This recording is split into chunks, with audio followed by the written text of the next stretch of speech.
Hi, I'm Mel from Cotswold Outdoor in Skipton.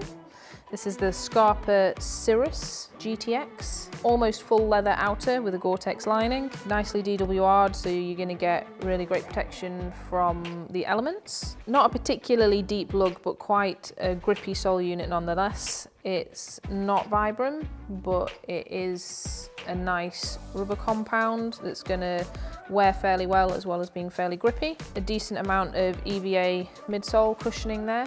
It's not the lightest of most hiking shoe offerings. It is definitely in the heavier end of the spectrum. You're going to get a decent amount of support through the sole unit, although you do have a certain amount of flex back here towards the heel, so you will feel a little bit of the lumps and bumps, especially as the shoe gets a bit older and you put a bit of wear through it. It's going to perform fairly well on most terrains. I doubt you'll notice that too much unless you were carrying a heavy weight or walking particularly long distances.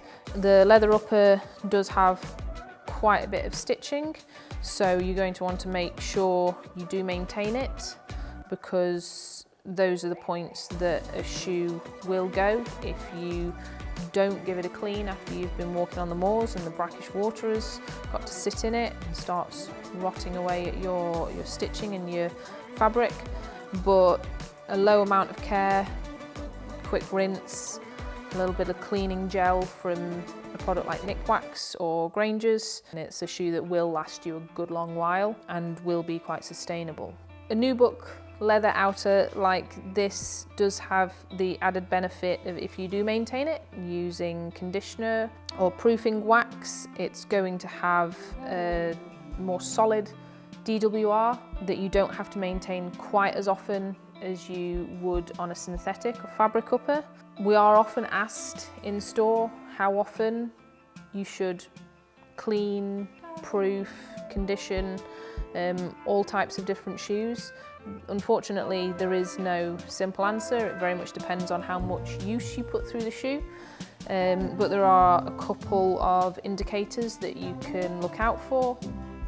So obviously keeping them clean is something that you would do regularly, but as far as proofing and conditioning goes, when you start to see water seeping in very early in wearing them on a given day, rather than beading off, that's an indication that your DWR, your durable water repellency, is wearing off, so that could do with refreshing. On a leather shoe, you also want to look out for signs of the leather drying out. You will always get crease points across the flex here, but the difference between a crease and a crack is quite a marked one. So you want to maintain the leather and make sure you keep it supple so that they stay as creases and not cracks, and you're not giving it any backup with the DWR. But if you see drying out in the leather, that's an indication that it's time to get some conditioner on there and not just proofing.